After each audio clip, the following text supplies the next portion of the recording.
Today, I'm making an over-the-sink end grain cutting board. So let's get started.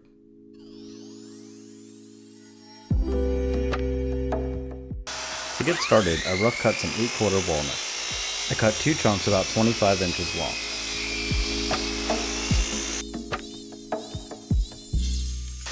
From there, I took the pieces over to the jointer to give them one flat face. These pieces were too wide for my jointer, so I did remove the guard.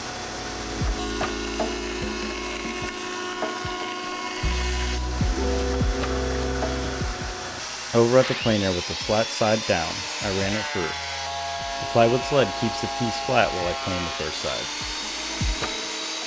With both sides flat, I went back to the jointer to clean up the edge. At the table saw, I referenced the jointed edge to the fence and ripped the board straight.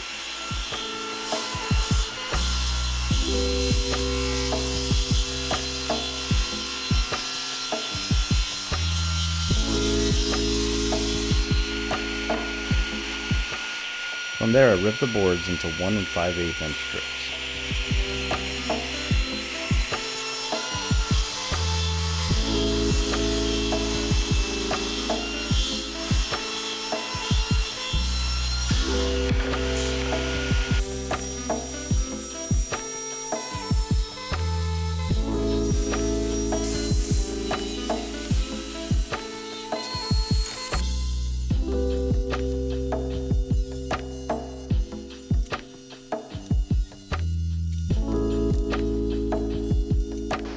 With my 2 boards cut down, I flipped every other strip 180 degrees. This will be the final orientation for the first glue up.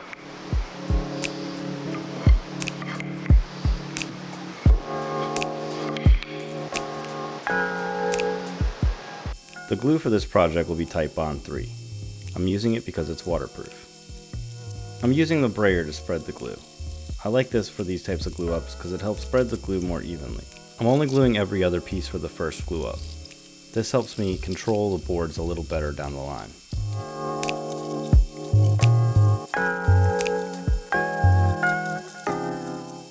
After about 15 minutes, I use a scraper to clean up any excess glue.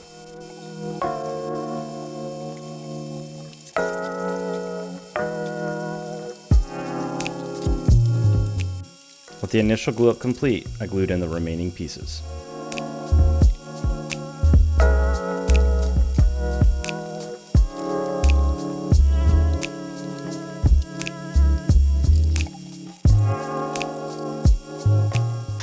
Once the board was dry, I brought it over to my drum sander and reflattened it. This really helps to clean up any jagged edges. You can also do this with a belt sander.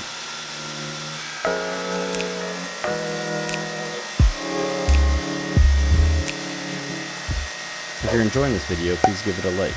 It helps me reach more viewers like you.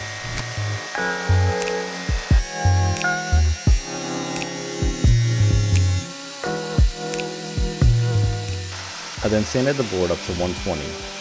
This ensures a clean joint in the next phase.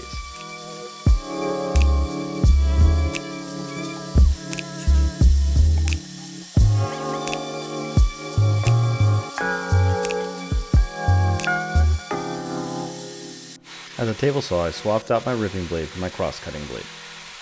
You can find any tools or products I use in this video linked in the description below.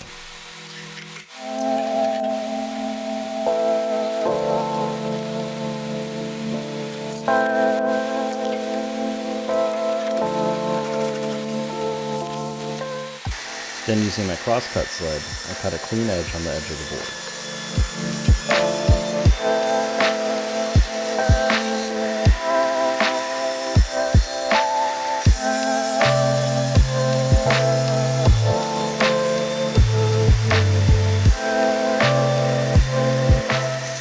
I set my stop luck on my crosscut sled to just over 1.5 inches. This gives me room to sand down the final board to 1.5 inches. With this all set, I cut the remaining board into strips.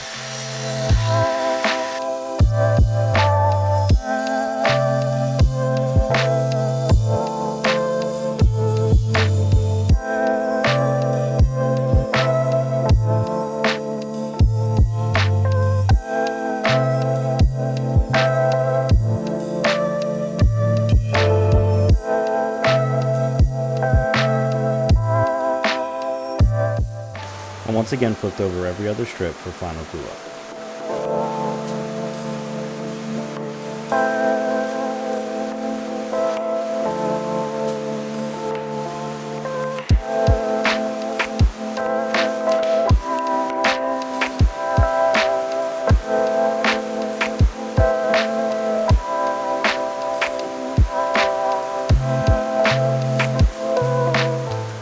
I then laid my pieces across my clamps and glued them together.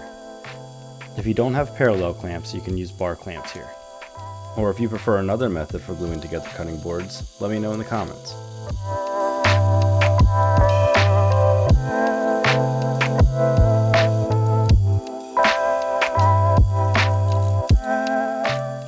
I again brought the board over to my drum sander and sanded it to its final thickness of 1.5 inches.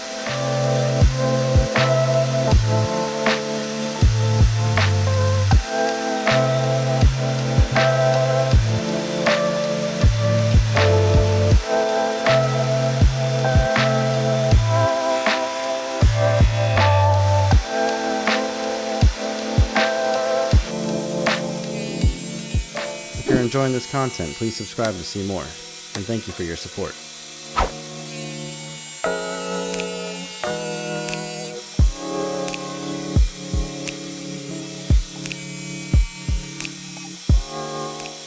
I marked out the place for my handle, and then over at the bandsaw cut out the excess material.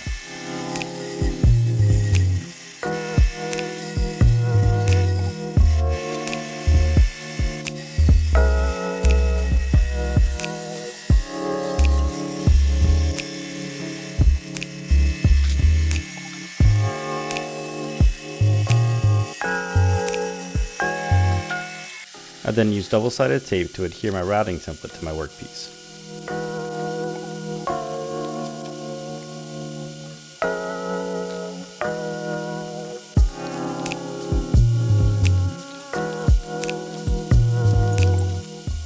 With everything secure, I used my flush trim bit to route out the material.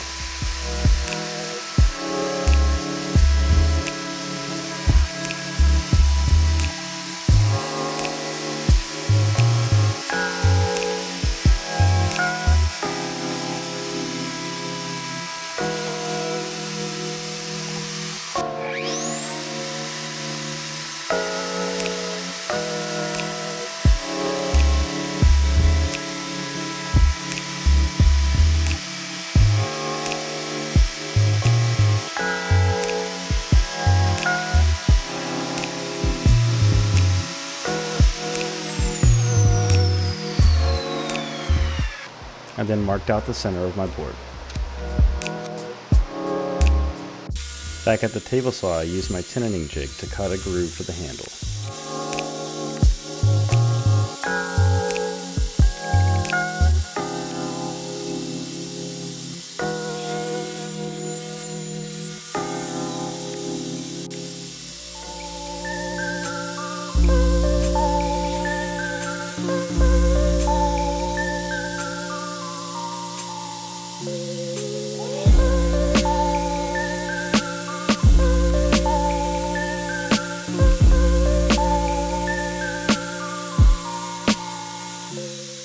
I filled any small gaps on the edge with CA glue, and then sanded the edges to 180 grit.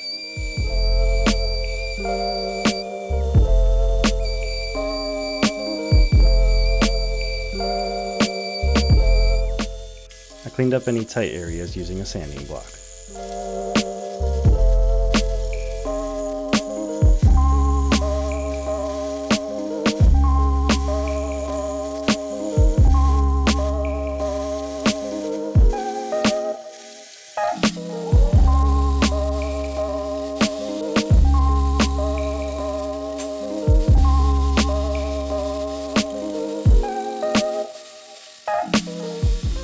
Both faces of the board also got sanded up to 180 grit.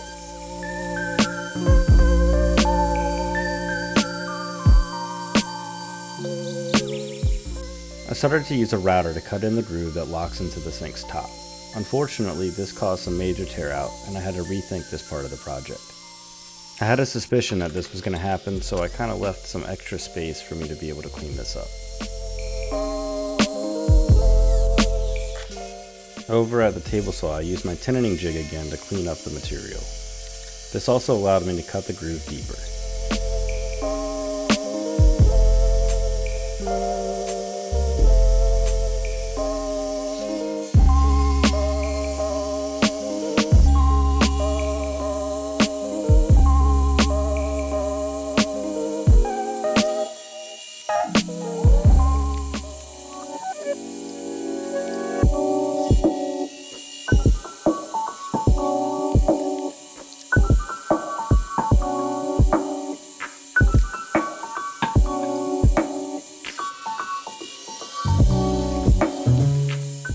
I then use the chisel to cut away any excess material.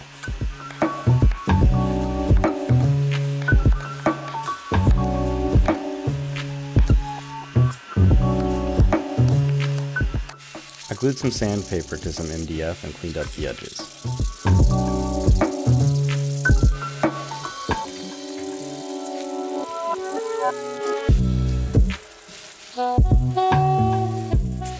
I then broke any hard corners with some sandpaper.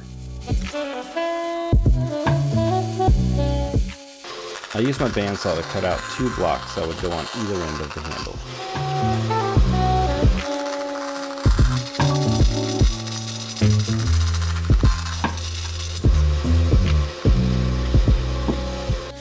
Then I glued those blocks in place. I used blue painter's tape to protect the workpiece from any glue or excess squeeze out from the epoxy.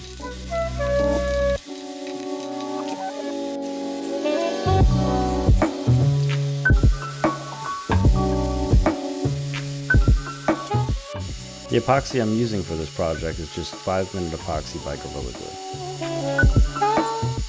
I spread the epoxy into the gap and then placed in the handle.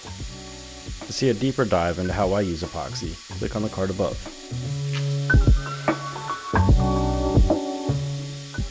I also cut and sanded some thin wedges to hold the handle in place. With the epoxy and the glue dry, I used a flush trim saw to cut away the excess piece.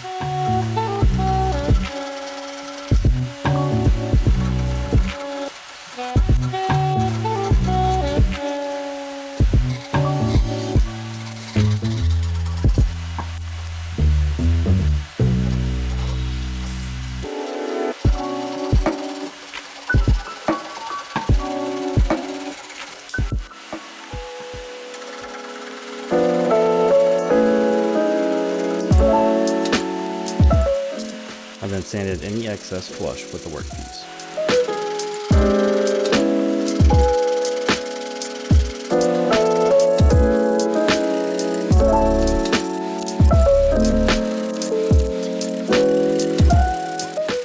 I cleaned up any scuff marks on the handle with 1000 grit sandpaper.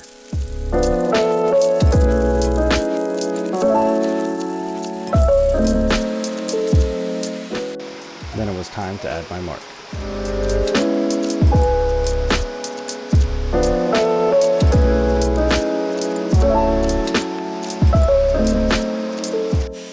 I finished this piece with walrus oil.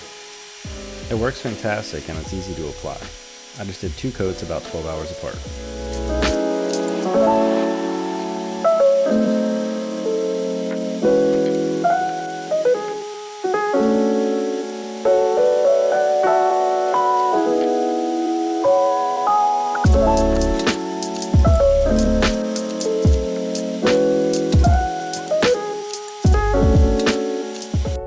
This piece turned out beautifully. The walnut has a deep richness to it and the pattern looks great too. The end grain will help this to hold up for years of use in the kitchen.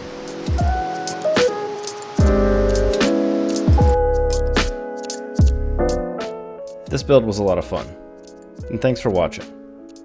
If you enjoy this content, please subscribe or click on one of my other videos to see more.